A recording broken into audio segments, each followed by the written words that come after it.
Waktunya bersaat teduh dengan Tuhan melalui bacaan Alkitab satu pasal sehari dalam kitab Sejarah Bangsa Yahudi bahagian 5, kitab 1 Raja-Raja pasal 18.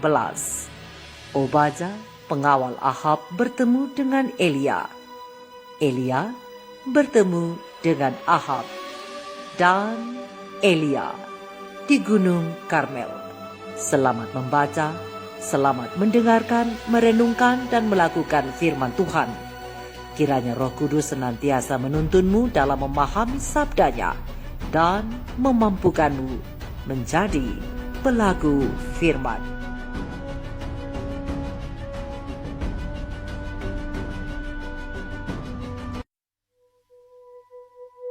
Dan sesudah beberapa lama, datanglah firman Tuhan kepada Elia dalam tahun yang ketiga. Pergilah, perlihatkanlah dirimu kepada Ahab, sebab aku hendak memberi hujan ke atas muka bumi. Lalu pergilah Elia memperlihatkan diri kepada Ahab. Adapun kelaparan itu berat di Samaria. Sebab itu Ahab telah memanggil Obadja yang menjadi kepala istana. Obadja itu seorang yang sungguh-sungguh takut akan Tuhan.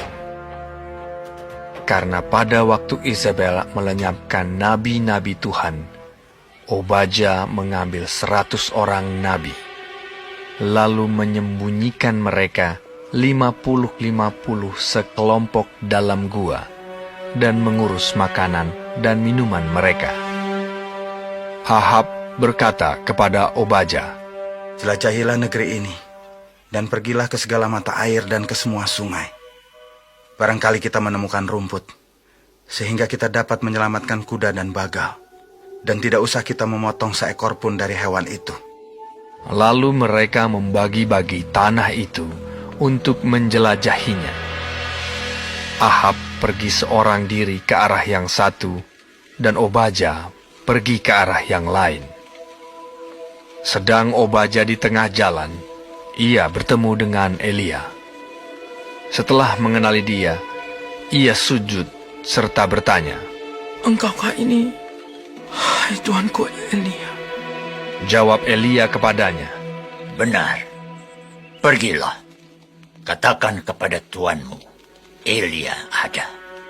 Tetapi jawab Obadja, "Apakah dosa yang telah kuperbuat? Maka engkau hendak menyerahkan hambamu ini kepada Ahab, supaya aku dibunuhnya. Demi Tuhan Allahmu yang hidup, sesungguhnya tidak ada bangsa atau kerajaan yang tidak didatangi suruhan tuanku Ahab untuk mencari engkau. Dan apabila orang berkata, ia tidak ada, maka ia menyuruh kerajaan atau bangsa itu bersumpah bahwa engkau tidak ditemukan di sana. Dan sekarang engkau berkata, pergilah, katakan kepada tuanmu, Elia ada.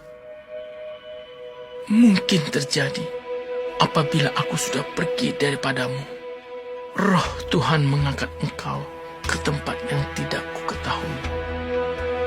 Kalau aku sampai kepada Ahab untuk memberitahukannya, dan engkau tidak didapatinya, tentulah ia akan membunuh aku. Padahal hambamu ini dari sejak kecil takut akan Tuhan. Tidakkah diberitahukan kepada tuanku apa yang telah kulakukan pada waktu Isabel membunuh nabi-nabi Tuhan? Bagaimana aku menyembunyikan 100 orang nabi-nabi Tuhan dalam gua, 50-50 sekelompok, dan mengurus makanan dan minuman mereka. Dan sekarang, mengapa engkau ini berkata, pergilah, katakan kepada tuanmu, Elia ada. Ia pasti akan membunuh aku. Jawab Elia, Demi Tuhan semesta alam yang hidup, yang kulayani, sesungguhnya hari ini juga aku akan memperlihatkan diri kepadanya.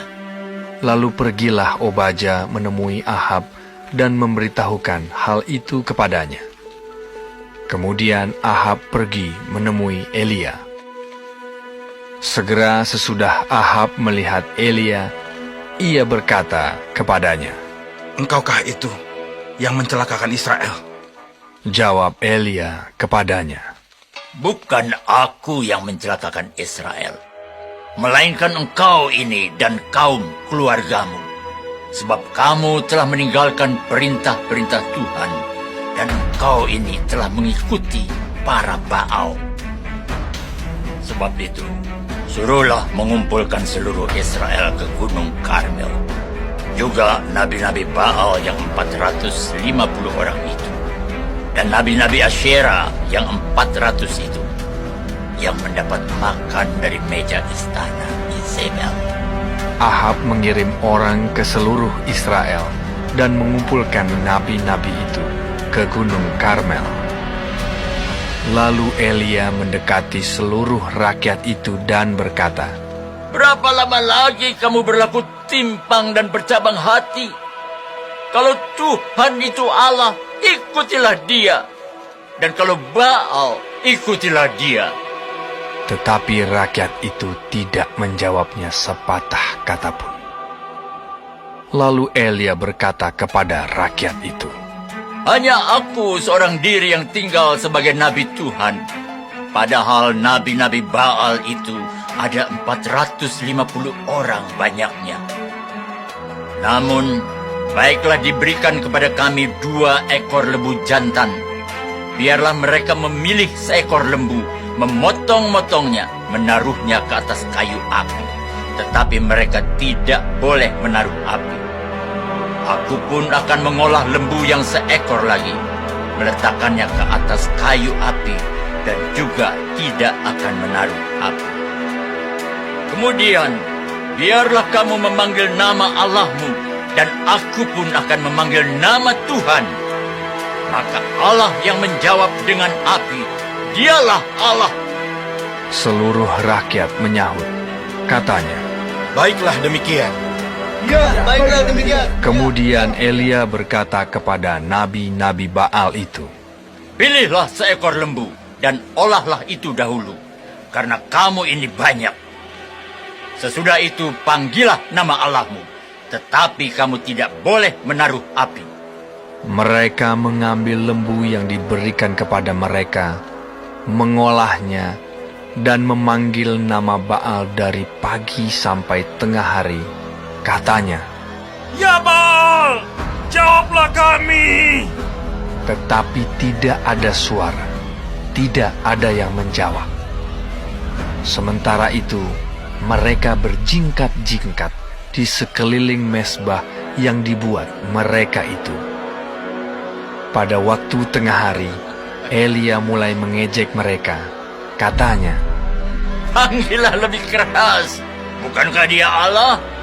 Mungkin dia merenung. Mungkin ada urusannya. Mungkin dia bepergian. Barangkali ia tidur dan belum terjaga. maka mereka memanggil lebih keras serta menoreh-noreh dirinya dengan pedang dan tombak, seperti kebiasaan mereka, sehingga darah bercucuran dari tubuh mereka. Sesudah lewat tengah hari, mereka kerasukan sampai waktu mempersembahkan korban petang. Tetapi tidak ada suara, tidak ada yang menjawab, tidak ada tanda perhatian. Kata Elia kepada seluruh rakyat itu, Datanglah dekat kepadaku. maka mendekatlah seluruh rakyat itu kepadanya. Lalu ia memperbaiki mesbah Tuhan yang telah diruntuhkan itu. Kemudian Elia mengambil 12 batu, menurut jumlah suku keturunan Yakub. Kepada Yakub ini telah datang firman Tuhan. Engkau akan bernama Israel. Ia mendirikan batu-batu itu menjadi mesbah demi nama Tuhan, dan membuat suatu parit sekeliling mezbah itu yang dapat memuat 2 sukat benih.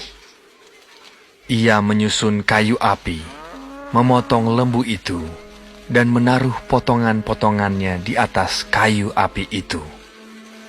Sesudah itu, ia berkata, Penuhilah 4 buyung dengan air, dan tuangkan ke atas korban bakaran dan ke atas kayu api itu. Kemudian katanya, Buatlah begitu untuk kedua kalinya. dan mereka berbuat begitu untuk kedua kalinya. Kemudian katanya, Buatlah begitu untuk ketiga kalinya. dan mereka berbuat begitu untuk ketiga kalinya, sehingga air mengalir sekeliling mezbah itu. Bahkan parit itu pun penuh dengan air. Kemudian pada waktu mempersembahkan korban petang, tampillah Nabi Elia dan berkata, Ya Tuhan Allah Abraham, Ishak dan Israel, pada hari ini biarlah diketahui orang bahwa Engkaulah Allah di tengah-tengah Israel, dan bahwa aku ini hambamu, dan bahwa atas firman-Mu lah aku melakukan segala perkara ini. Jawablah aku, ya Tuhan, jawablah aku, supaya bangsa ini mengetahui bahwa Engkaulah Allah, ya Tuhan, dan Engkaulah yang membuat hati mereka tobat kembali. Lalu turunlah api Tuhan menyambar habis korban bakaran, kayu api, batu, dan tanah itu. Bahkan air yang dalam parit itu habis dijilatnya. Ketika seluruh rakyat melihat kejadian itu, sujudlah mereka serta berkata, Tuhan, Dialah Allah. Tuhan, Dialah Allah. Kata Elia kepada mereka, Tangkaplah nabi-nabi Baal itu. Seorang pun dari mereka tidak boleh luput. Setelah ditangkap, Elia membawa mereka ke sungai Kison dan menyembelih mereka di sana. Kemudian berkatalah Elia kepada Ahab, Pergilah, makanlah dan minumlah, sebab bunyi derau hujan sudah kedengaran. Lalu Ahab pergi untuk makan dan minum. Tetapi Elia naik ke puncak gunung Karmel. Lalu ia membungkuk ke tanah dengan mukanya di antara kedua lututnya.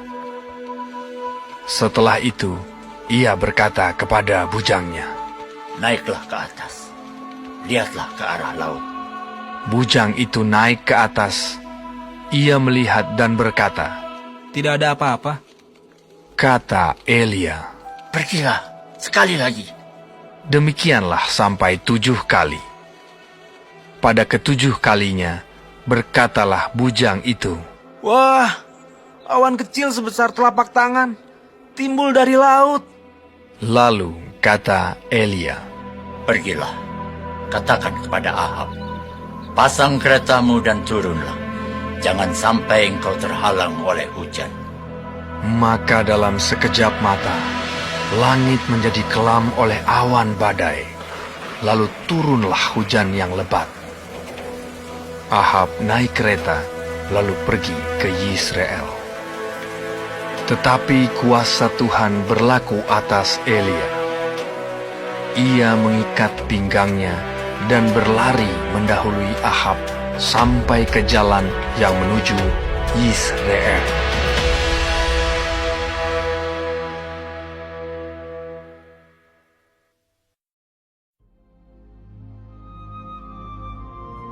Kita telah menyelesaikan bacaan Alkitab 1 pasal sehari dalam kitab 1 Raja-Raja pasal yang ke-18. Sedikit perenungan melalui pasal ini tentang Elia di Gunung Karmel bersama terang kecil pena ilham ilahi roh nubuat. Para nabi dan raja halaman 80 alinea ketiga sampai halaman 88 alinea pertama. Terang kecil ini menjelaskan Berdiri di hadapan Ahab dengan sadar dan merasa tidak bersalah, Elia tidak berusaha membela dirinya sendiri atau membuat raja menjadi senang.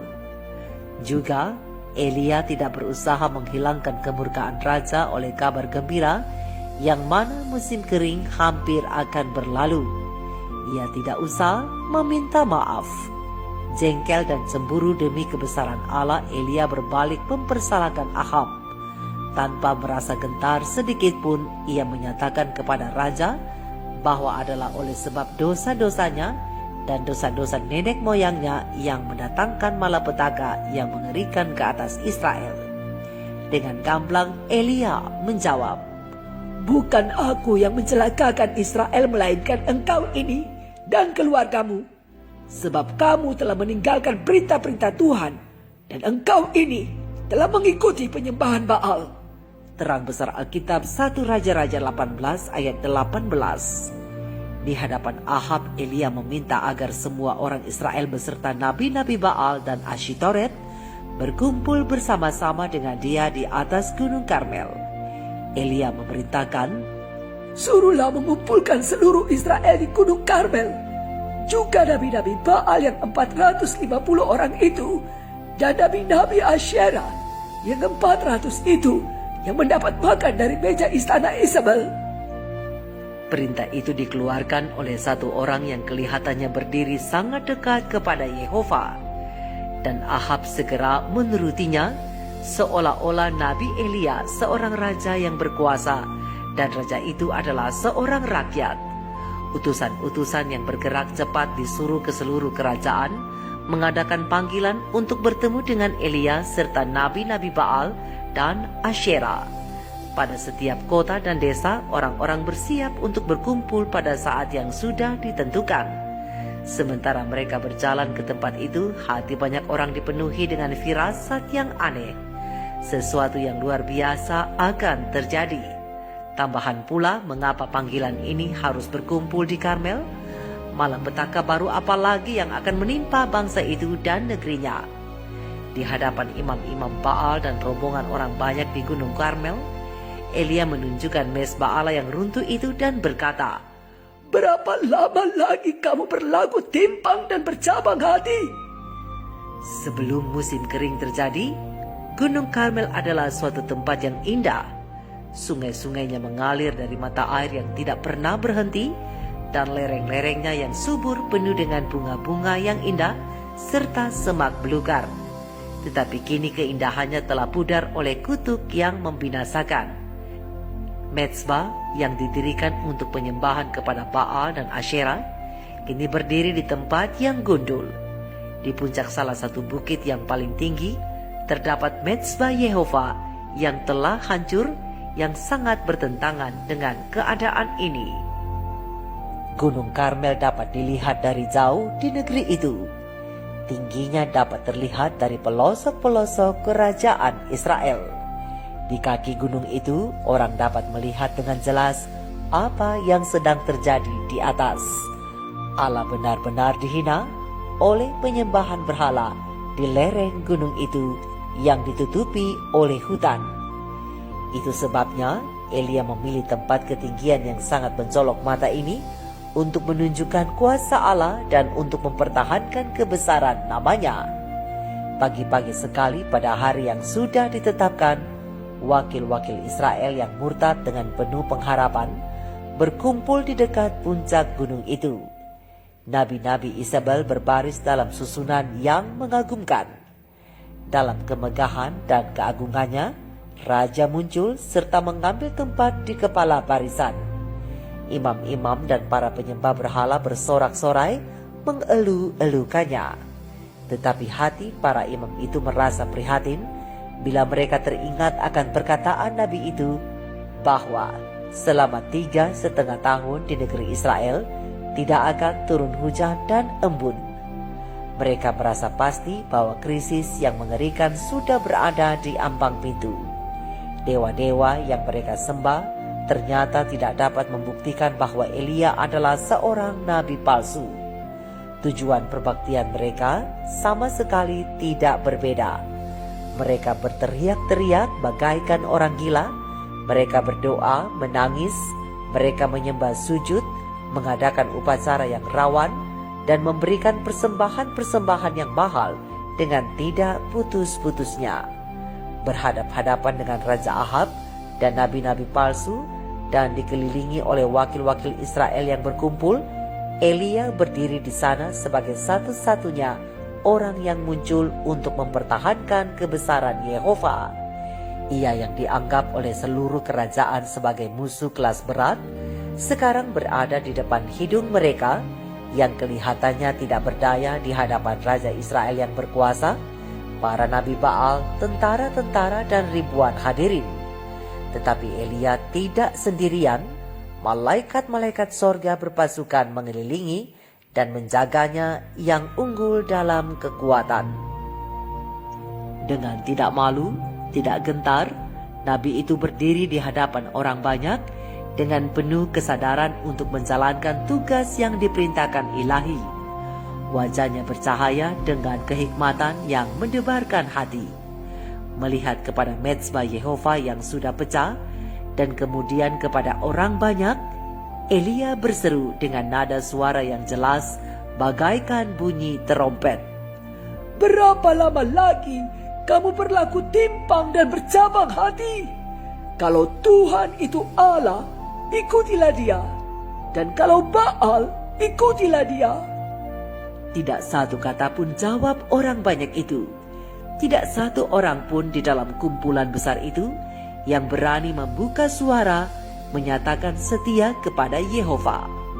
Laksana awan gelap, penipuan dan kebutaan telah merembes pada orang Israel.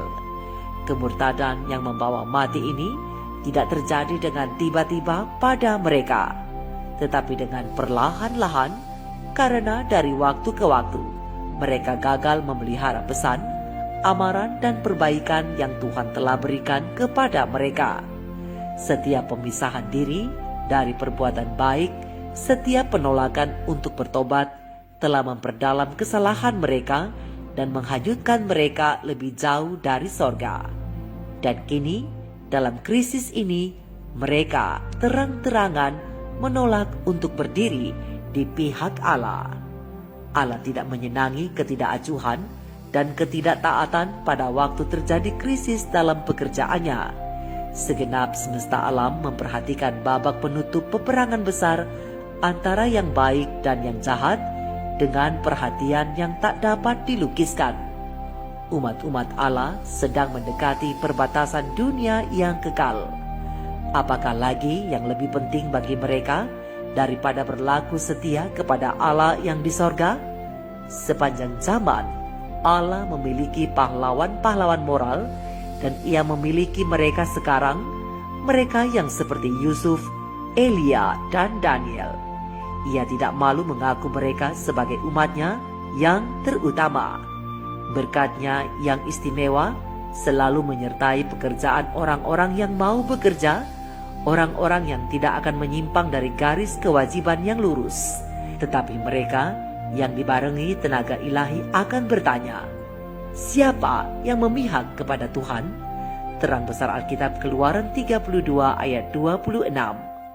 Orang-orang yang tidak akan berhenti dan bertanya melulu, tetapi mereka akan menuntut bahwa barang siapa yang mengaku dengan memperkenalkan diri mereka sendiri sebagai umat-umat Allah akan melangkah maju dan menyatakan kesetiaan mereka dengan tidak bersalah kepada Raja segala Raja dan Tuhan segala Tuan. Orang-orang yang demikian menjadikan kemauan dan rencana mereka sejalan dengan hukum Allah. Karena kasih-Nya kepadanya, mereka tidak memperhitungkan nyawanya sendiri. Pekerjaan mereka adalah menangkap terang firman itu dan memancarkan terang itu kepada dunia dengan sinar yang jelas dan tetap. Setia kepada Allah adalah moto mereka. Sementara orang-orang Israel yang berada di atas Karmel itu bimbang dan ragu-ragu, suara Elia kembali memecah kesunyian. Hanya aku seorang diri yang tinggal sebagai nabi Tuhan, padahal nabi-nabi Baal itu ada 450 orang banyaknya. Namun, baiklah, diberikan kepada kami 2 ekor lembu jantan. biarlah mereka memilih seekor lembu, memotong-motongnya, menaruhnya ke atas kayu api. Tetapi mereka tidak boleh menaruh api. Aku pun akan mengolah lembu yang seekor lagi, meletakkannya ke atas kayu api, dan juga tidak akan menaruh api. Kemudian, biarlah kamu memanggil nama Allahmu, dan aku pun akan memanggil nama Tuhan. Maka Allah yang menjawab dengan api, dialah Allah. Anjuran yang diusulkan Elia memang dapat diterima, sehingga orang-orang itu tidak dapat menolaknya. Jadi mereka memberanikan diri untuk menjawab, "Baiklah demikian." Nabi-nabi Baal itu tidak berani mengangkat suara mereka yang menyatakan tidak setuju. Lalu Elia berkata kepada nabi-nabi Baal itu, "Pilihlah seekor lembu dan olahlah itu dulu, karena kamu ini banyak. Sesudah itu panggillah nama Allahmu, tetapi kamu tidak boleh menaruh api." Dengan sikap yang berani dan menantang, tetapi dengan perasaan takut dalam hati akan kesalahan mereka, nabi-nabi palsu itu mempersiapkan mezbah mereka, menaruh kayu dan korbannya. Kemudian mereka membaca mantra mereka. Teriakan-teriakan mereka yang melengking, menggema dan mendengung sepanjang hutan dan sekeliling mereka di tempat ketinggian. Ketika mereka memanggil nama Allah mereka sambil berkata, "Ya Baal, jawablah kami." Imam-imam berkumpul mengelilingi mezbah mereka. Mereka memohon kepada Allah mereka agar menolong mereka dengan jalan berjingkat-jingkat, menggeliat-geliat dan meraung-raung, serta menjabak rambut dan menoreh daging tubuhnya. Pagi hari berlalu dan siang tiba, namun tidak ada bukti bahwa Baal mendengar akan seruan pengikut-pengikutnya yang telah kerasukan. Tidak ada suara, tidak ada jawab terhadap doa mereka yang dalam keadaan kalut. Persembahan korban tetap tidak terbakar. Sementara melanjutkan penyembahan mereka yang hiruk-pikuk, para imam yang ahli terus-menerus berusaha memikirkan cara bagaimana akan menyalakan api di atas mezbah, agar dengan demikian orang-orang akan percaya bahwa api itu langsung datangnya dari Baal. Tetapi Elia mengawasi setiap gerakan, dan para imam berharap melawan pengharapan untuk memperoleh kesempatan menipu. Mereka terus melakukan upacara-upacara mereka yang tidak masuk akal. Pada waktu tengah hari, Elia mulai mengejek mereka, katanya, "Panggillah lebih keras, bukankah dia Allah?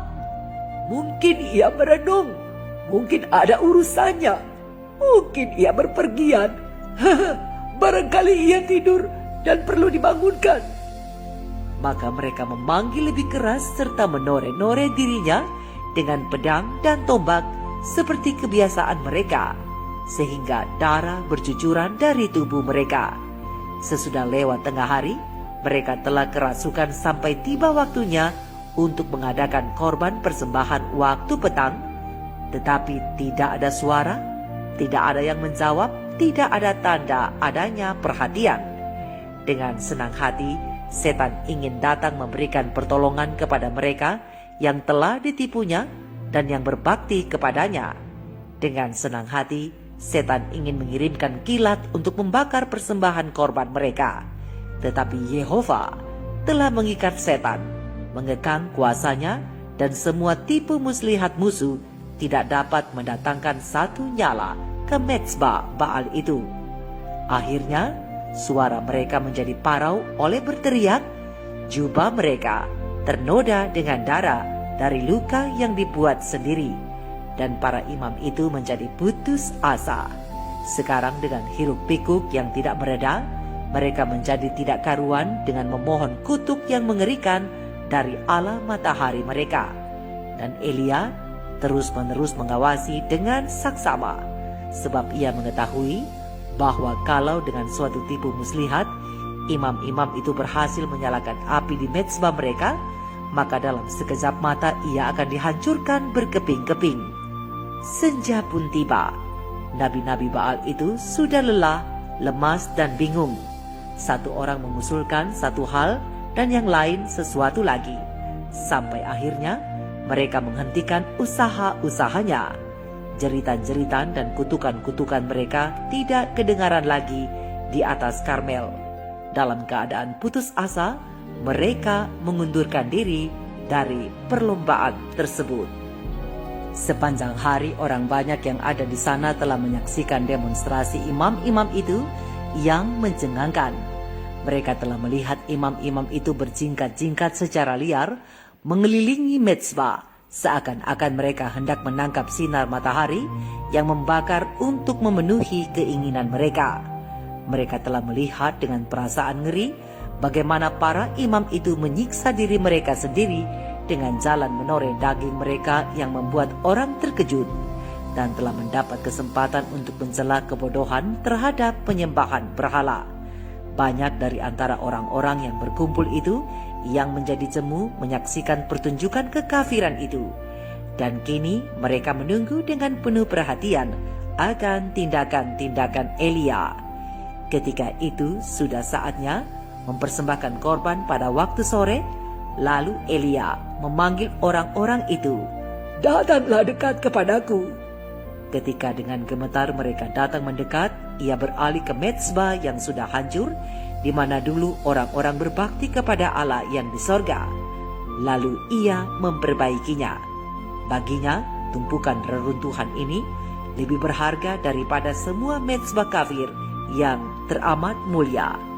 Dalam memperbaiki kembali mezbah yang sudah tua ini, Elia menyatakan penghormatannya terhadap perjanjian yang dibuat Tuhan dengan Israel pada waktu mereka menyeberangi sungai Yordan masuk ke tanah perjanjian, dengan mengambil 12 batu menurut jumlah suku keturunan Yakub.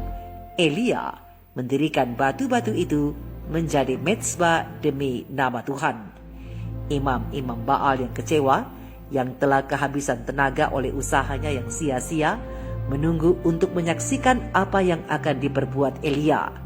Mereka membenci nabi itu yang mengusulkan satu ujian yang telah menyingkap kelemahan dan ketidakbecusan ala-ala mereka. Namun mereka gentar terhadap kuasanya. Orang-orang yang ketakutan dan juga yang hampir-hampir tidak dapat bernafas oleh karena menunggu, memperhatikan Elia yang sedang meneruskan persiapannya. Yang menonjol ialah cara bertindak nabi itu yang tenang, yang menunjukkan perbedaan yang tajam dengan pengikut-pengikut Baal yang fanatik dan hiruk-pikuk tanpa hasil. Selesai membuat mezbah, nabi itu membuat parit di sekelilingnya dan meletakkan kayu dengan teratur, lalu menyiapkan lembu, dan ia meletakkan korban itu di atas mezbah dan memerintahkan kepada orang banyak itu untuk menyiram korban bakaran dan mezbah itu dengan air. Elia berkata, Penuhilah 4 buyung dengan air dan tuangkan ke atas korban bakaran dan ke atas kayu api itu. Kemudian katanya, Buatlah begitu untuk kedua kalinya. Kemudian katanya, Buatlah begitu untuk ketiga kalinya. dan mereka berbuat begitu untuk ketiga kalinya, sehingga air mengalir sekeliling mezbah itu. Bahkan parit itu pun penuh dengan air, mengingatkan orang-orang itu akan kemurtadan yang berlangsung terus yang telah membangkitkan murka Yehova. Elia mengajak mereka untuk merendahkan hatinya serta berbalik kepada Allah nenek moyang mereka, agar supaya kutuk terhadap tanah Israel boleh dicabut. Kemudian Elia menyembah sujud hanya kepada Allah yang tidak kelihatan. Ia mengangkat tangannya ke langit dan melayangkan suatu doa yang sederhana. Imam-imam Baal telah menjerit-jerit sampai berbuih mulutnya dan berjingkat-jingkat dari pagi-pagi sekali sampai larut senja. Tetapi ketika Elia berdoa tanpa ada jeritan yang menggema di atas Karmel, Elia berdoa seolah-olah mengetahui bahwa Yehova hadir di sana sebagai saksi bagi peristiwa itu, sebagai pendengar terhadap permohonannya. Para nabi Baal sudah berdoa dengan liar dan tidak karuan. Elia berdoa dengan sederhana dan sungguh-sungguh memohon kepada Allah untuk menunjukkan kelebihannya atas Baal, supaya orang Israel dapat dipimpin untuk berbalik kepadanya.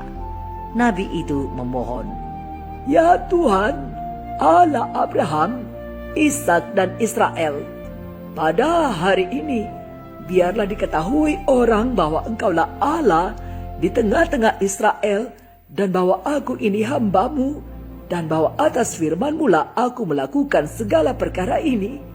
Jawablah aku ya Tuhan, jawablah aku, supaya bangsa ini mengetahui bahwa Engkaulah Allah, ya Tuhan, dan Engkaulah yang membuat hati mereka bertobat kembali. Suatu ketenangan yang menguasai dengan hikmat memenuhi semua orang. Imam-imam Baal gemetar, ketakutan, menyadari akan kesalahannya, mereka cepat ingin berbuat jasa.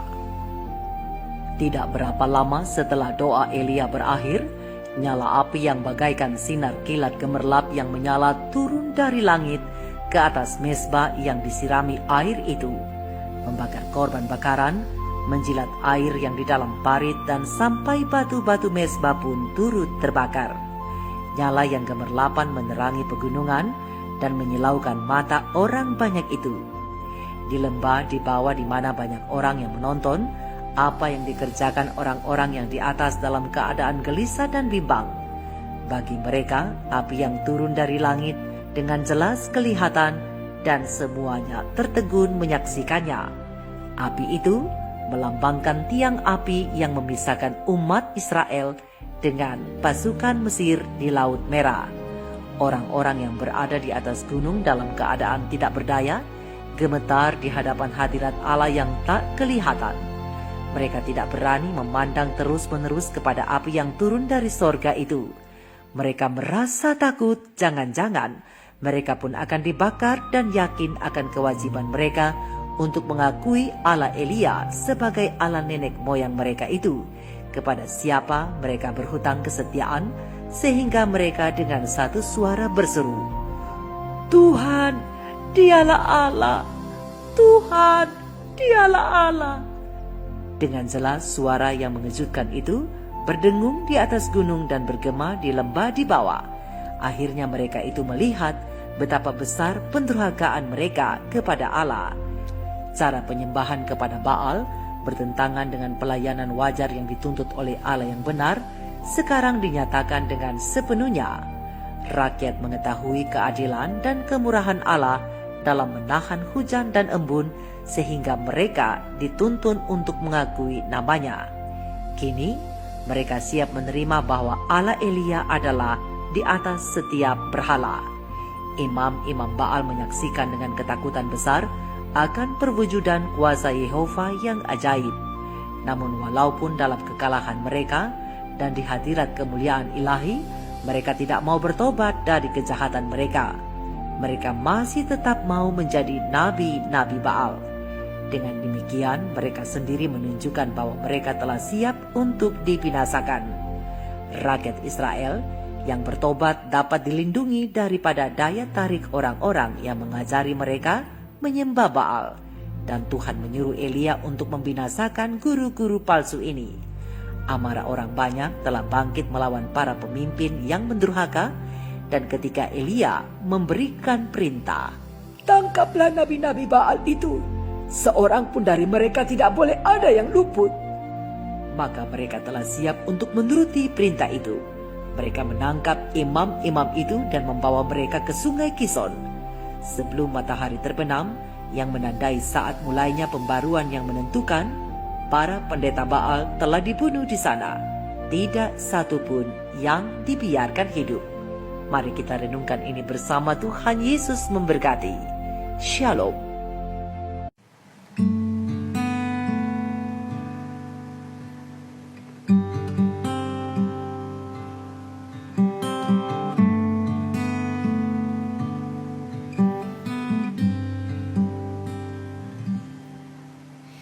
Di hadapan hadirat-Mu ya Bapa, ku datang dengan penuh kerinduan.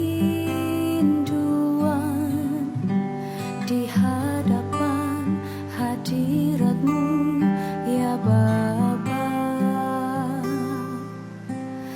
segala keangkuhanku hilang. Ku sembah Kau, ya Bapa, ku sembah Kau, ya Tuhan, ku tinggikan namamu Yesus dalam hidupku selalu.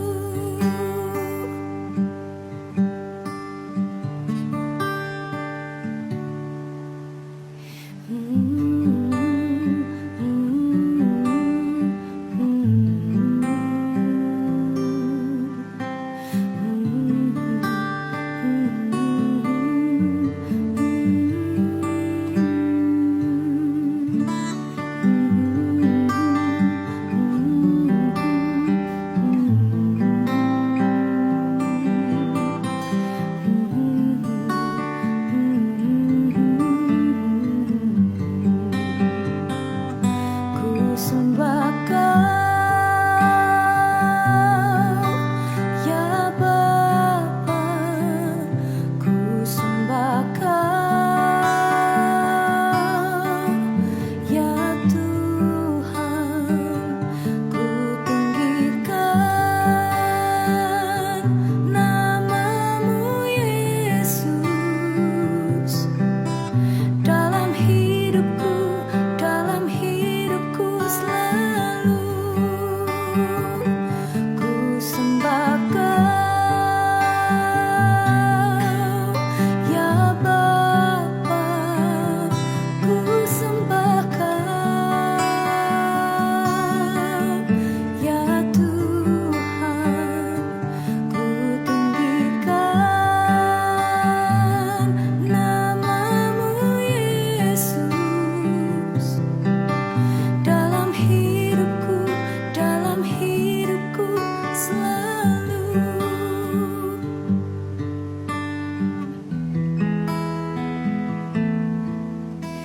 Di hadapan hadirat-Mu, ya Bapa,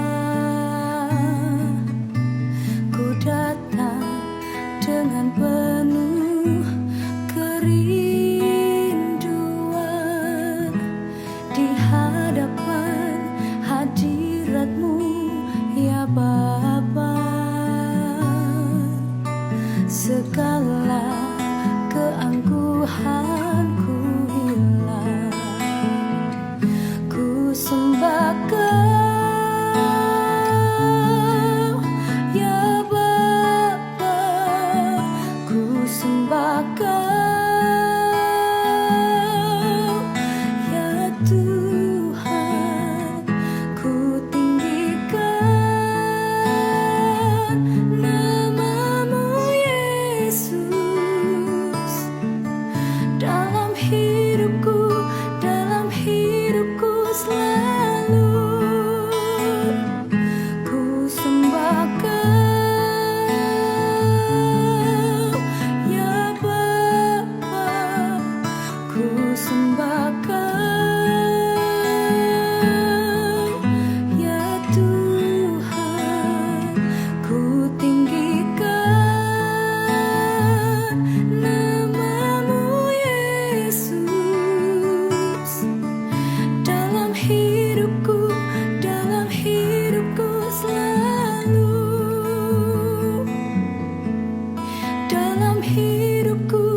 Dalam hidupku selalu.